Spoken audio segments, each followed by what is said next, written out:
Good morning, everyone. Welcome. So we still have a couple of people who are joining. Just a request to everybody to keep your microphone muted when you're not speaking. It's quite a big meeting. We have 90 people so far.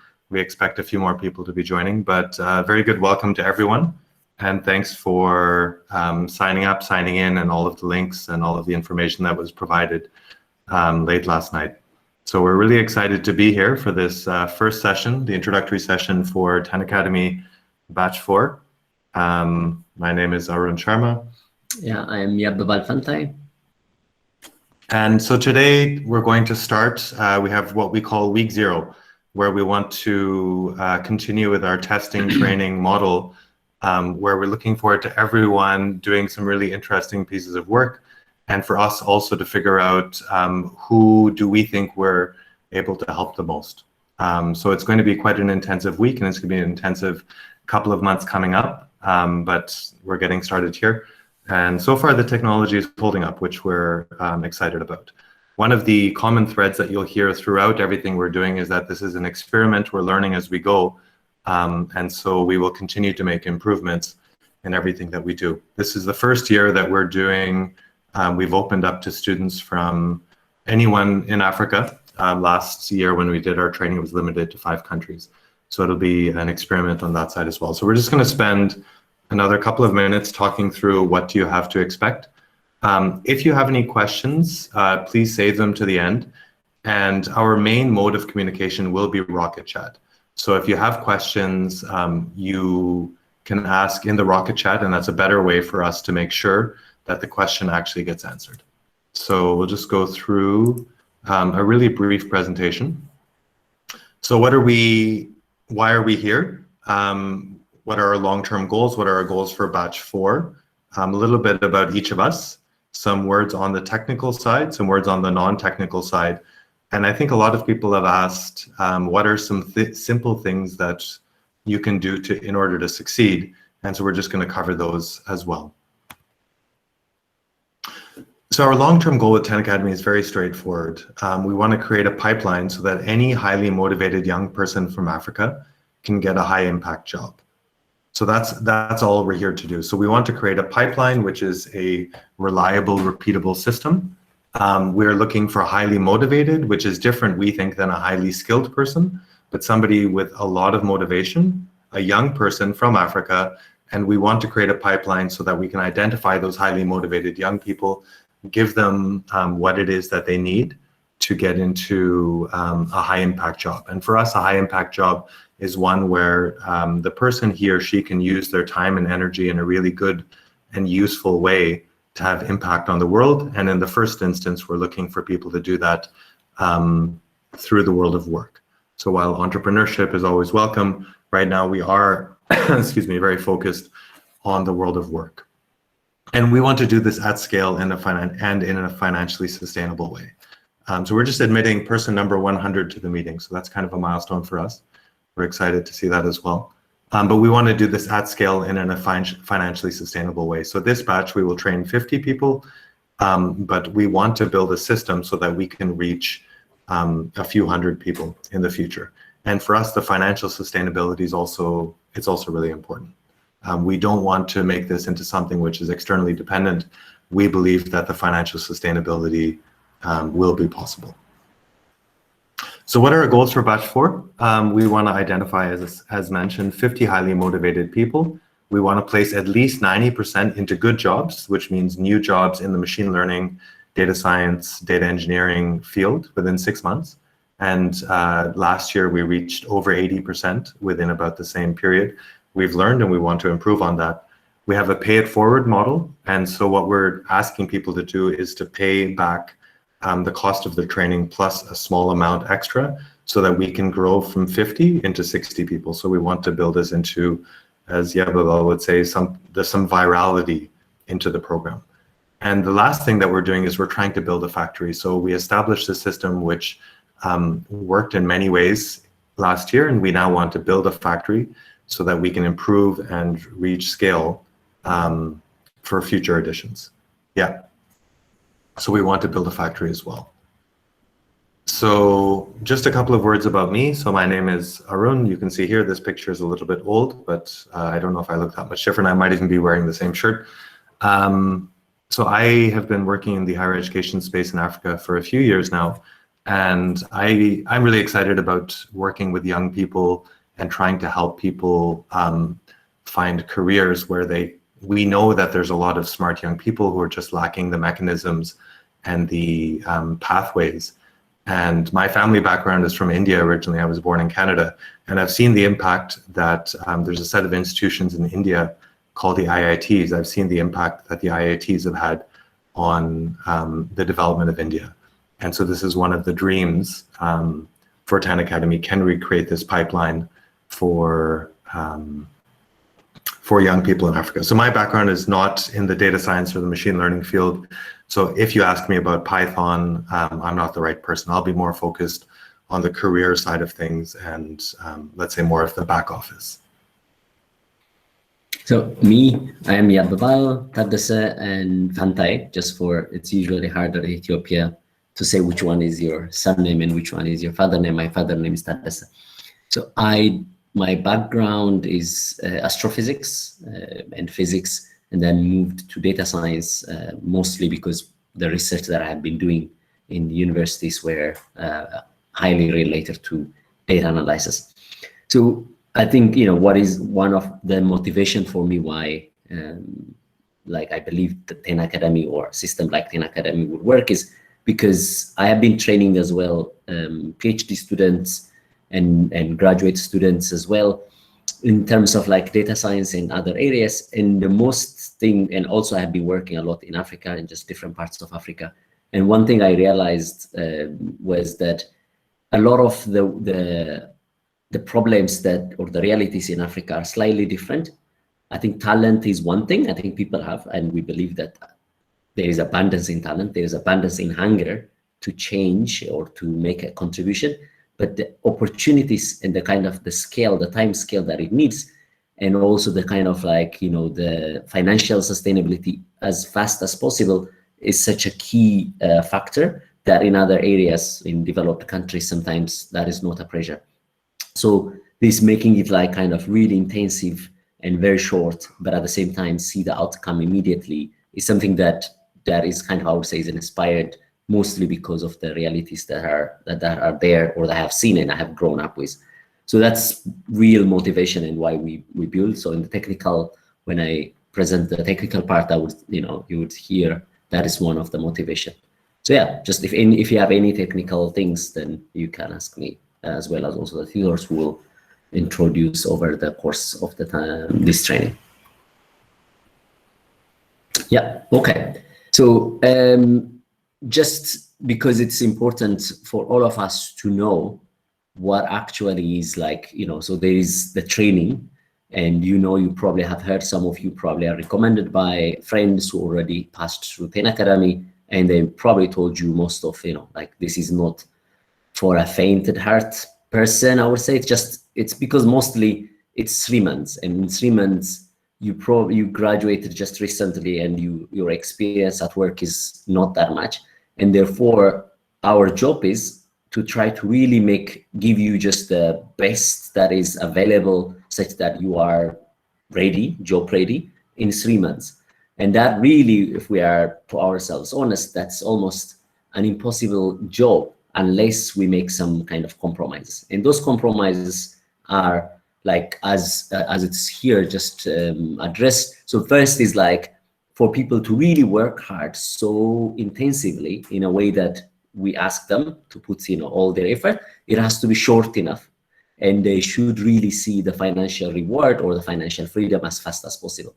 And that's why we kind of, instead of 6 months, 1 year, or university, we really make it like 3 months. And also is that most people's reality is that they really can't afford to pay upfront like a big cost that would, hoping there will be an opportunity. So which means also they should get an opportunity with basically zero upfront cost. And then on top of that, also because we are taking fresh graduates, then it has to be the kind of the learning, the culture, the work culture, things that I know even after a long time I struggled, is that it has to be kind of, you should learn it here because you don't have time to learn it at work. Those ones, at least you have to have like a basic idea or the core idea, like a job ready idea in that situation. So the ecosystem that we build should allow you to fast learn the work culture. And then on top of that, the training we give, because the situations is like on online system, and the situations in different African countries is very different. But one thing that makes it common is that power is unreliable, internet is unreliable. So our training should be resilient against all this challenge. So with that was like, one really basic, I would say like principle that underlies our training. And on top of that, just to make sure, I'm just gonna mute some people whose background is not muted, or whose mic. So I muted already. So the training, we believe, just the training must really mirror, like basically just the job situation. So whatever you do in the training is more or less like you are kind of, when you transition from this training to a job, you probably should see less difference between them. So that means, like, this is the key principle, the best predictor for job performance are learners performing on samples of the job itself, so including the environment. So our environment, our training, our tasks are kind of really basically sampled from the real job situation. So that means we must study in the background. We are continuously studying the job market and understanding what machine learning engineers are doing, what is their routine daily task, what are the tasks that they have to perform in order to give value to the company. So we do that. We continuously evolve.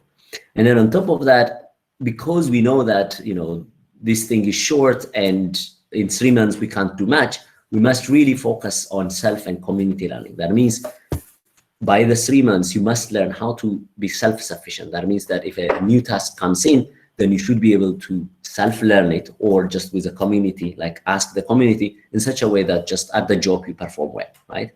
And so, which leads us, the type of challenge we give are composed of tasks, and tasks are composed or basically just sampled from real job activities.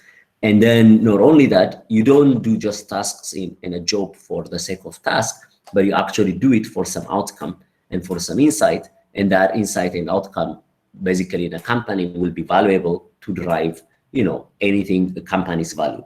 And exactly here also, it has to just have value in many ways. And one important element is that it should make you hireable. That means job ready. So that means everything that you do here, including just your just the 1 hour test you did, your application, you're actually like spending time on whatever we ask you. We kind of really deliberately think about how to make that one, how to turn that data into demonstrating that you are special. That means you are talented, you are hungry, and you are job ready. So each data that you give us, or the tasks we ask you, is connected to what we believe that it kind of explicitly demonstrates your job readiness. So then so as I said, then the main driving element here is tasks. That means that there will be challenge, like every week you will have challenge. And those challenges are composed of a number of tasks. And those tasks are kind of represented by these 4 principles. They are, of course, real life in nature. That means sampled actually from engineers, machine learning engineers who are doing in some company somewhere, or companies that we actually also study and have conversation with. And also they are not just simple, but they are also the kind of require multiple skills and abilities. And not only that, they must be kind of be improved over practice. That means we give you similar tasks, like with different contexts every week, such that every week you improve, and we measure that such that you will see your improvement as well. And then on top of that, of course, that because we need to standardize them, these tasks, we know that we should kind of score them and kind of standardize them such that we say like, okay, if someone is job ready, it means they are job ready at this level.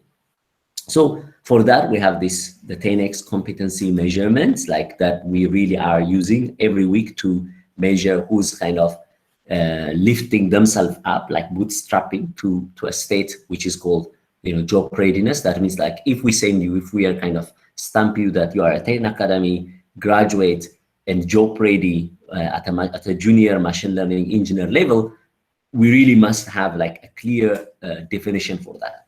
And so the way that we define those or we measure them is that first, of course, as I said earlier, we define what type of machine learning engineering that we are preparing. And this is a junior machine learning engineer. And then we enumerated the routine and advertised tasks like in job advertisements, as well as also like by talking to many machine learning engineers in different companies. So we enumerate the type of tasks they did.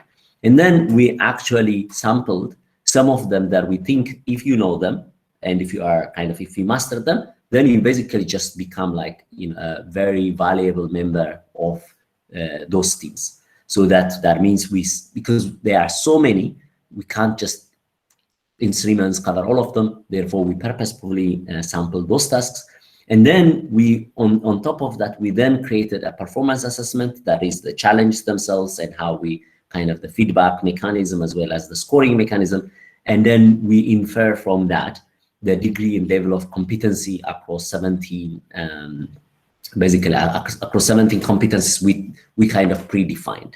So then over 12 weeks, we will be able to basically get you increase your level of competency across the 17 competencies. Some of them you just have to have like a good level, that means an understanding or an awareness. Some of them you really have to have a proficiency. So like, for example, programming is that you need to have proficiency in that, and some other things like you could just basically be aware of them. For example, ethics, for example, of these things, you should read, you should be aware, you should know that this is important as you especially are joining the company which is AI driven. But we probably will not spend as much time as, for example, like some kind of engineering, machine learning engine deployment or kind of programming.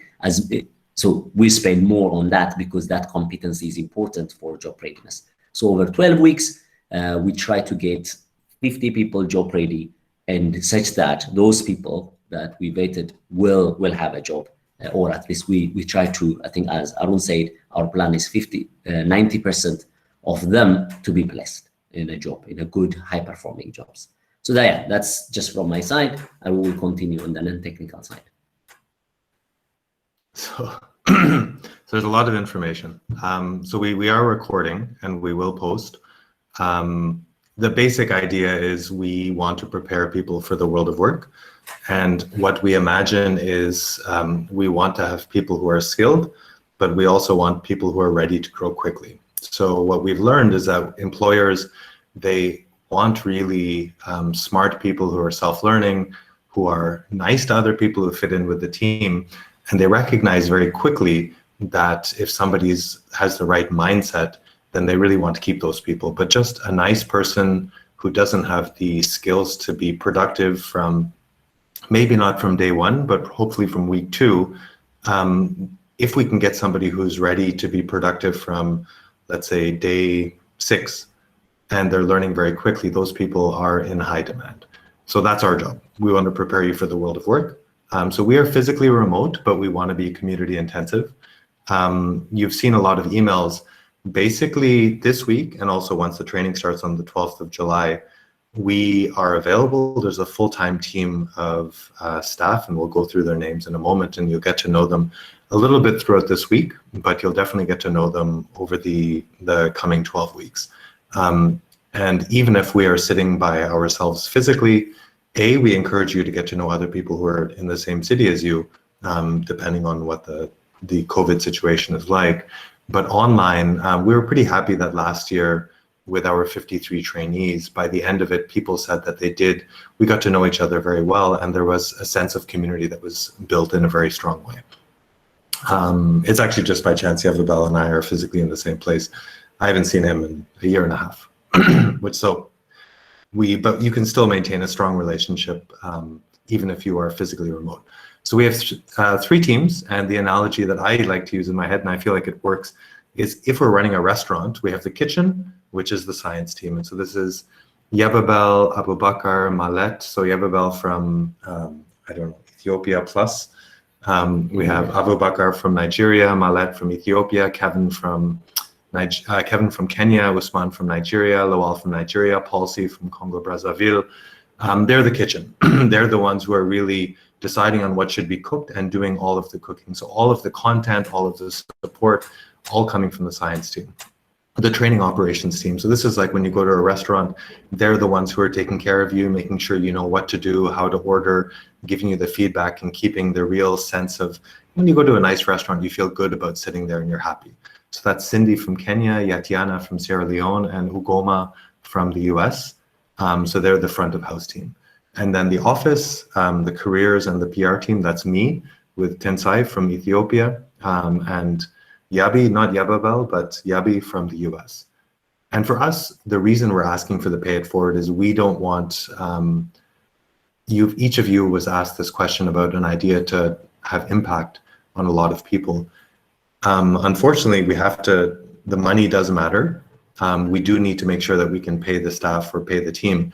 Everyone who is here is here because the people from batch 3, the people from last year, did make their contribution. So if they had not paid it forward, we would not be here today. And so we see that as a very useful, enabling, scalable model. So we're looking forward to that. And the last thing I'll say is that we are learning and improving. So we could have taken what we did last year and replicated it, and we could have made small improvements. We're trying to build either you can say the factory or the machine to enable us to go from 50 people to 500 people. So it is easier to build a table than it is to build a machine that builds a table. So we are trying to build a machine that builds a table so that we can reach the scale. So work with us, tell us what can be better. But let's keep in mind that, yeah, I think with everything we want to see, and a lot of you saw it in the quiz, we made a mistake we put Friday the 15th of June, but everyone had gotten 2 or 3 emails. So everyone who was here was able to understand, okay, there was that small mistake. People wrote and they gave feedback and we found a way through that. So in that positive mindset of let's learn as much as we can and let's show as much as we can, let's work together in that same mindset. There's only 3 simple things you need to do to succeed. Work hard, show us that you're learning, and we very, very, very explicitly want to choose people who help other people, who are building the community. People who are only learning in a selfish way, this is probably not the right place for them. So we're looking forward to people who say, hey, you know what, I found resource A, B, and C, or hey, there's this new technique that I learned. I figured out how to mount technique 1, 2, 3. Let me hold a tutorial so other people can join. Community-rich learning, community-driven learning is something that employers are really, really looking for these days. And we will also select on the basis of people who are supporting the community. Yeah. So it's, just to show, sometimes it's visually, it is important, to inspect where you are, because this is a data science, machine learning, engineering thing. And a lot more, especially in the machine learning engineering area, a lot more depends your discipline, as well as also understanding, of course, what are the way to contribute value and to do something, just not only for one time, but to have repeatable work, right? So this is just visually in spec. I mean, one of our successful, I think many of our successful graduates definitely have the same habit. So this is just one example where you could see before and after batch. So this is the batch 3 training. And this is, of course, the GitHub kind of activity just that you'd see. And a lot of them who actually succeeded really followed just these best software engineering practices that we recommend. Like, in each of the challenge, you will see that the challenge description, we ask you to do certain things because this is important. You may not realize it before, like, for example, just committing your activity, your code in a Git, but whether you like it or not these days, when people just review your portfolio or profile, the first thing they want to see is that how are you coding? How have you been coding? What is your kind of story in that sense? And so GitHub is the main place where they will just basically call you or just see if you have done any project yourself and what was the kind of your activity like. So this is just a way to illustrate, as a simple things to do. Just make sure that you actually you kind of give them you pay attention and kind of do these little things like activities in Git. That means like you regularly update your code in such a way that you build a portfolio or profile. And those are very simple, but really you have no idea how much it will change in terms of perception of other people. That means because if you see this person, you say like, oh, great. So they've been training and that's really intensive. So I see that, but also that they kept that after the training as well. Therefore, they're more likely, kind of if they join my team, they're going to be better. So it's much easier for us also to place you into job if you have such a public profile, in this case Git, but also blogging, but also other projects that you'll be involved. So this is just a show.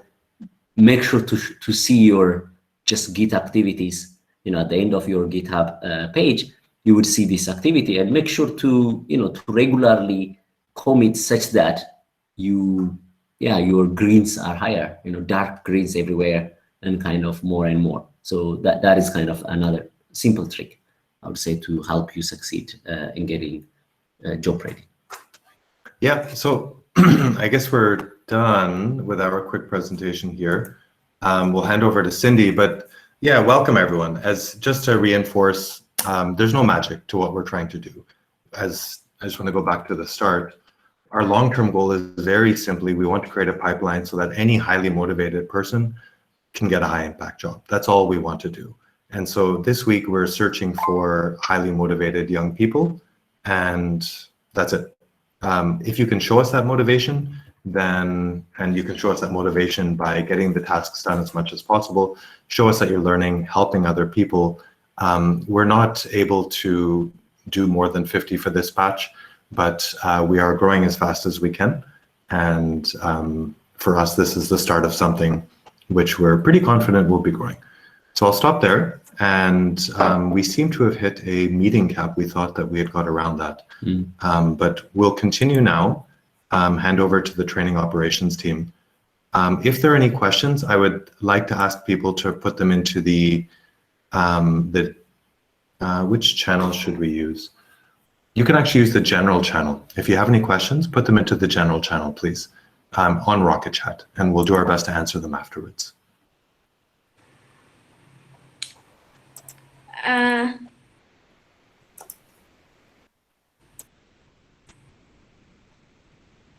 So Cindy, over to you. Thank you so much for that, everyone. Good morning, good afternoon, wherever it is you are in the continent. It's my distinct pleasure to be able to see so many people create time to join in. There may have been some challenges figuring out what the time zone is in your country, but I'm so delighted to see we were able to go around that this time. Okay, so I'd like us to talk about our expectations when it comes to the code of conduct. And why is this especially important? We want to create an environment where everyone feels safe, everyone feels like they can learn, and everyone feels like they can grow. It may be a bit competitive because we will only take 50 people, but for us to ensure that this is something that you're absolutely well fitted for, we also want to ensure that you're also ready for the world of work. The kind of professional expectations you have with regard to how you treat your colleagues and whatnot is something that's incredibly important for us. So I'd like us to talk about our code of conduct, and for some reason I am not able to share my screen, which is interesting. But one of the things I want you to know, we shared the link. We shared the link to the Google Classroom and the Google site in your emails, okay? And in those two links, if you go to the header, you will find a tab written code of conduct. And that is where you'll find the the breakdown of what we felt was very important to us when it comes to ensuring that everyone feels like they can participate. So let us do this, yeah? The very first thing that is important for us is when you are addressing your colleagues, it's important that there's a level of respect and politeness that we use. We are a combination of males and females here. We do not want anyone to feel particularly harassed for one reason or another. Okay, so while we welcome a very friendly environment, we strongly discourage use of terms such as babe and sweetheart and dear. You may mean it affectionately, but a lot of times it can come across as very condescending and it can make a lot of people uncomfortable. So please let us refrain from doing things like that. This goes the same for our instructors and our tutors. They're there to ensure that you are supported, you're able to learn, that every challenge you have in accessing the material or doing your assignments is handled on time. We will also bring in some guest instructors. And with these guest instructors, they're volunteering their time to ensure that you gain the kind of skills and insight that will be remarkably helpful to you as you step into the world of work. We like to consider this not necessarily a training, but a work preparation process. We will have and thank you so much for that, Yababel. We will have both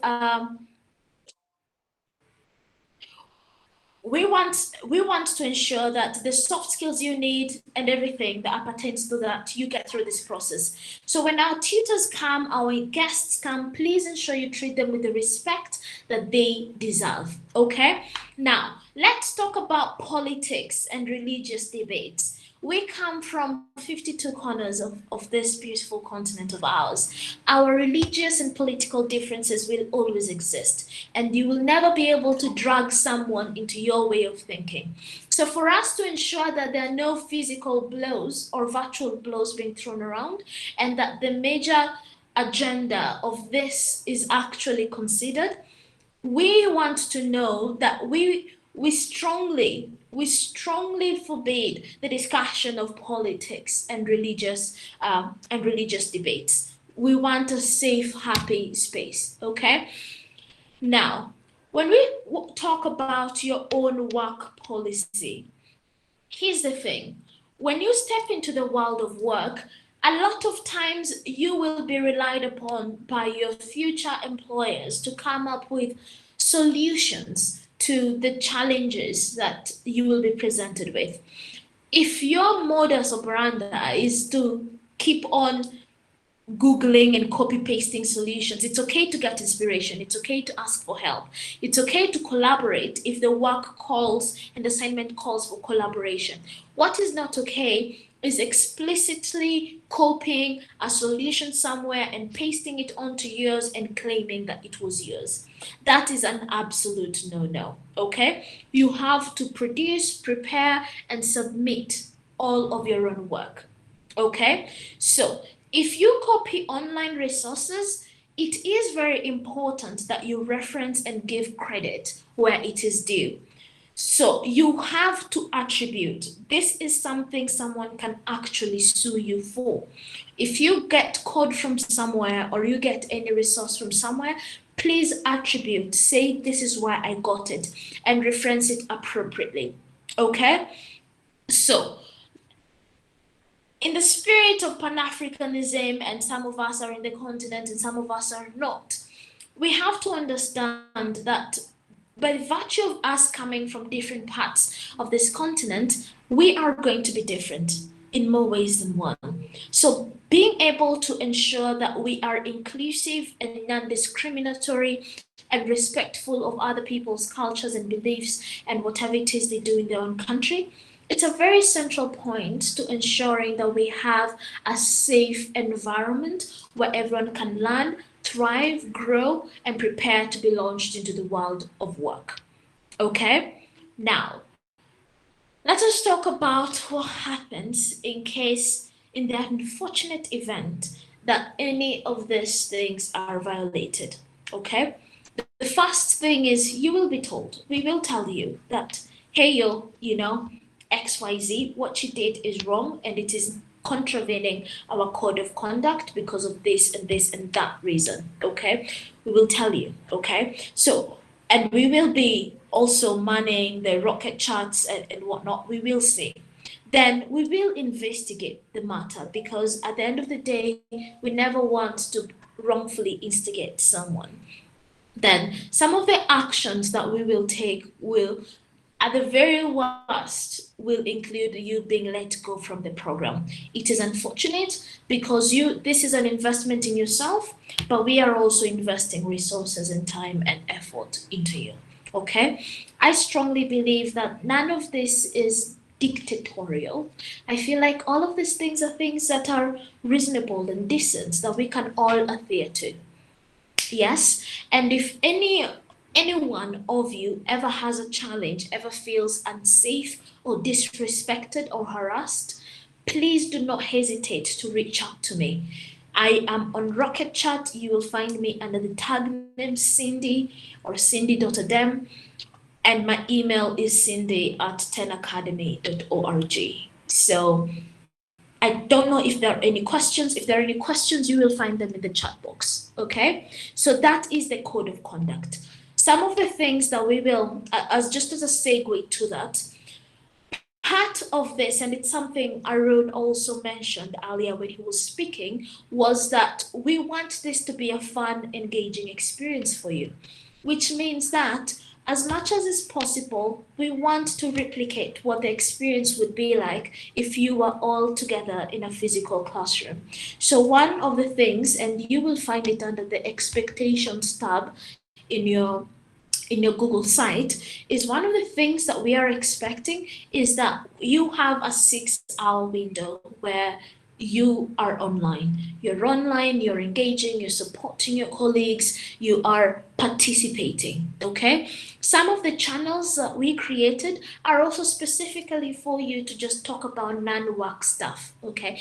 The code of conduct will still be in play, okay? But what are some of the non-work stuff? The get to know yous, the introductions, you know? If you want to show off your talent in one way or another, let's say you can do a good jig or you can sing like you swallowed Beyonce, that's a place to record yourself and let people see that you're a glorious human being. Okay, so that channel is called Chit Chat. You'll find it on Rocket Chat. You probably already have been auto added on it. So that is where we will do the intros. Okay, so every day in the evening, and forgive me if this is something Arun already discussed, every day at around 3 to 4 p.m. UTC, there's a quiz that will be given to you by your tutors, and you will submit it. You submit it by 8 p.m. UTC. Okay, you will find all these details in the expectations tab. We want this to be fun and engaging for you. So if there's any challenges that you're facing with the process, please do not hesitate to let us know. If you have any challenges with tech and whatnot, any at all, we're here to support you. And if you succeed, then we succeed.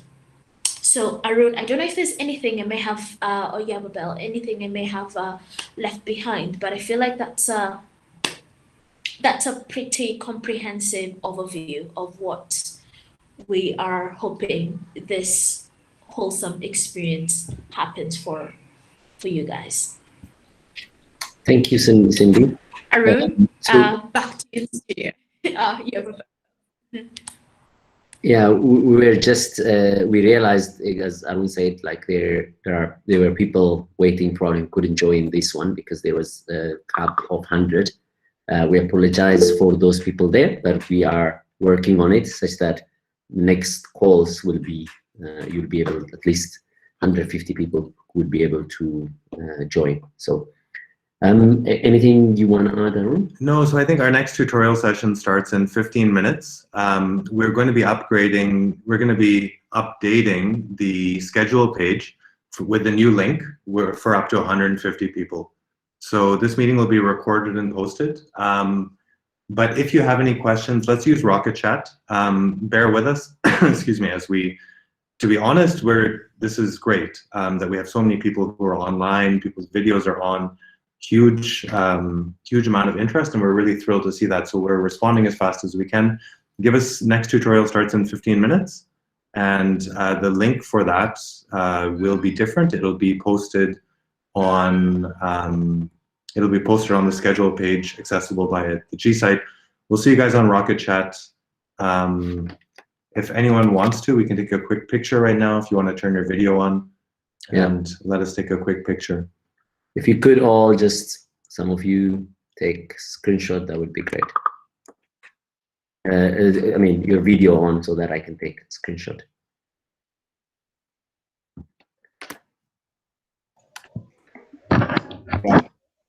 Great, yeah. Thanks, everyone. So we'll see you guys in 15 minutes for the first tutorial, and a very warm welcome from all of us. I'm looking forward to a really good week and then a really good couple of months together. Thanks, everyone. Thanks.